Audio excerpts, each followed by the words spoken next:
At my recent 50-year reunion, I asked the audience who remembered Sputnik.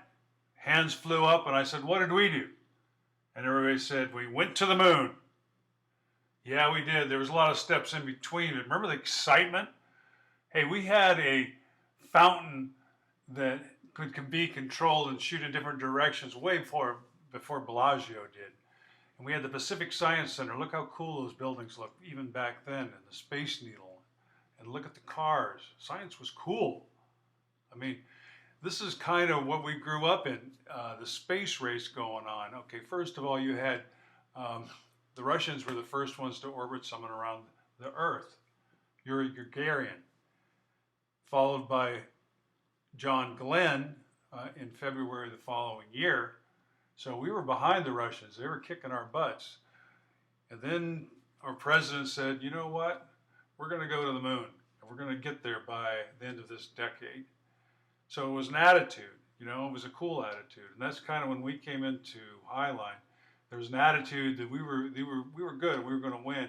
But I always believed in the Highline Letterman's jacket and looked up to those kids wearing those, you know. But the one thing that they never talked about, and is embarrassing, is the National Honor Society. That little pin on my letter was, you know, not representative of what these kids did. And they were always in the back row. Kids like Fritz Klein and Chris Iverson. And then there was Paul Poffenberger. He didn't even show up for the picture of the National Honor Society. In fact, those three guys, if you look at our class picture, they're standing in the very, very, very back row. So you get the point, right? All of us nerds, and I classify myself with them, we're a little shy. Yes, I'm an introvert. I'm not shy, I'm a noticer. I am a thinker. I'm an observer. I'm not stuck up, and I'm not antisocial. I treasure my solitude, and I'm not a fan of small talk. I prefer a few close friends. I am reserved until I'm not. I appreciate true connection.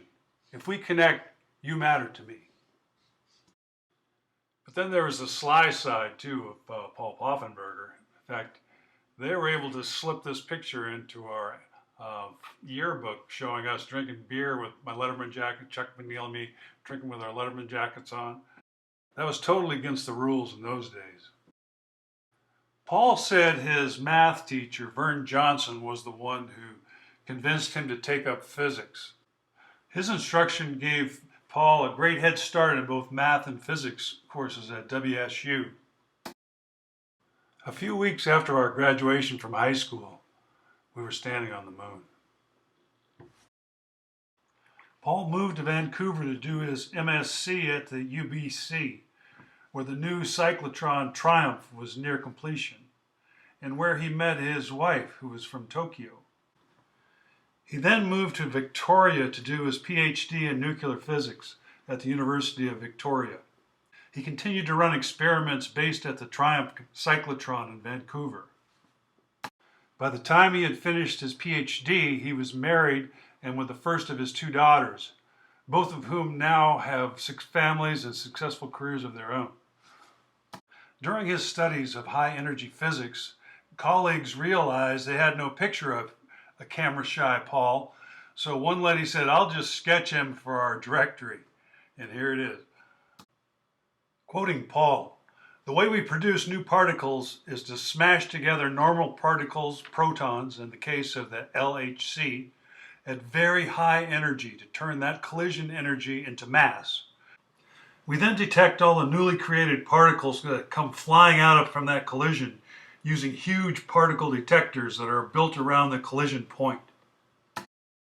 The Higgs boson was discovered in that way just a few years ago by Atlas and CMS, another detector at the LHC. We built part of the Atlas detector at our lab in Victoria, which was a great excuse to move to Geneva for a year or so to install it. There are very good theoretical and experimental reasons to believe that there are more subatomic particles out there. The understanding of what constitutes dark matter is just one of those reasons. Paul lost his wife to cancer in 2008, so she never had the opportunity to share his dream their dream together of building a house on Saturno Island, which is just north of Orcas Islands in the San Juans. I've been entertained the last few days by humpback whales feeding just offshore, and the orcas are also very common here. Life is good. It has been more than 2 decades since I tried lugging a multi-day pack into the Alpine. The weather remained cool for the first day and a half while we gained most of the elevation, so that helped. At the end of April, after a rapid onset set of symptoms, Paul was diagnosed with brain cancer. The first symptoms to surgery was only a few days. Another reminder that we can't take anything for granted in life, said Paul. I'm keeping a positive attitude and wake up each morning looking forward to another great day. Cheers, Paul.